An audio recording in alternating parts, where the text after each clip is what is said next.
Why do baguettes never get fat? Because they're French, of course. Now, isn't that a curious thought? Welcome to the world of the French paradox. A fascinating entanglement of stereotypes, culture, and of course, the French themselves. Imagine a land where bread and wine are not just part of the diet, but a way of life. Where fashion isn't a choice, but a birthright, and where superiority isn't an attitude, but a state of being. Yes, we're talking about France, the land of croissant, couture, and a certain je ne sais quoi. But let's not forget the paradoxical nature of the French, a people admired and envied, yet often misunderstood and, dare we say, even disliked by their European neighbors. A nation that effortlessly balances tradition and innovation, yet induces a sense of both admiration and frustration. So why do most Europeans have a love-hate relationship with the French?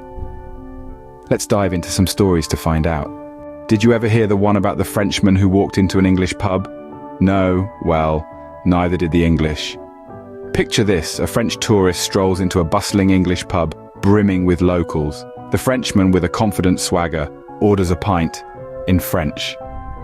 The bartender, a little puzzled, responds in English. But the Frenchman, he refuses to switch languages. Instead, he insists on ordering in French, each time with increasing frustration. The regulars start to snicker as the scene unfolds, the Frenchman's insistence turning into a spectacle. It becomes a comedic standoff, a linguistic tug-of-war, with neither side willing to give in. This anecdote, while amusing, paints a picture of the perceived French arrogance when it comes to their language.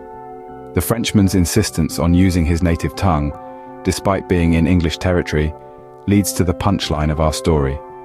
And that, my friends, is why the English prefer their tea without a side of French. Why did the Frenchman wear 2 jackets when dining with an Italian? Because he wanted to outdress the pasta. Now, we've all heard about the stereotype of French arrogance, haven't we? Let's delve into a tale that brings it to life. Imagine this. A Frenchman, let's call him Pierre, is invited to an Italian dinner party. Pierre, being his French self, decides to not just attend but dominate the party. He shows up wearing not 1 but 2 designer jackets. The host, a charming Italian named Luigi, is taken aback but plays along. Throughout the night, Pierre tries to outshine everyone.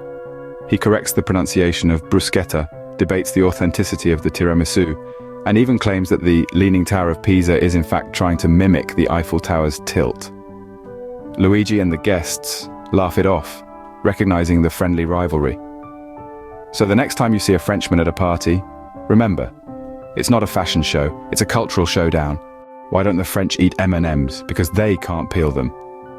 Now, that's just a joke, but it does shed some light on a peculiar French trait, their love for gourmet food, and their sheer disdain for anything that resembles fast food. Let's imagine a scenario. Picture a Frenchman, let's call him Pierre, who's offered a packet of M&Ms for the first time. Pierre, being a true French gourmet, is perplexed. He spends the next 10 minutes trying to peel the candy, looking for the fine layers of flavors, only to be disappointed.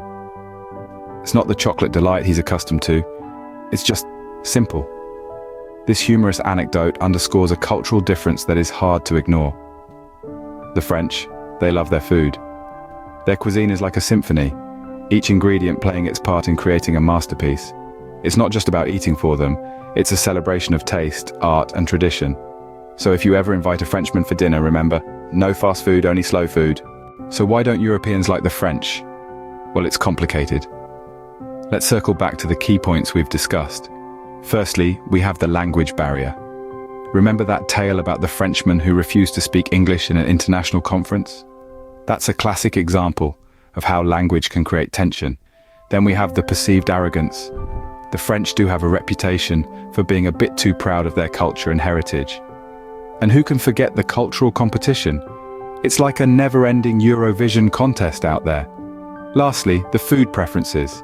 The French love their escargot and frog legs, but these delicacies aren't everyone's cup of tea. These factors, these stereotypes, contribute to the complicated relationship between the French and other Europeans. But remember, we're all just people, even the French. So let's embrace the quirks, laugh at the stereotypes, and remember that at the end of the day, we're all just trying to understand each other a little better. Au revoir.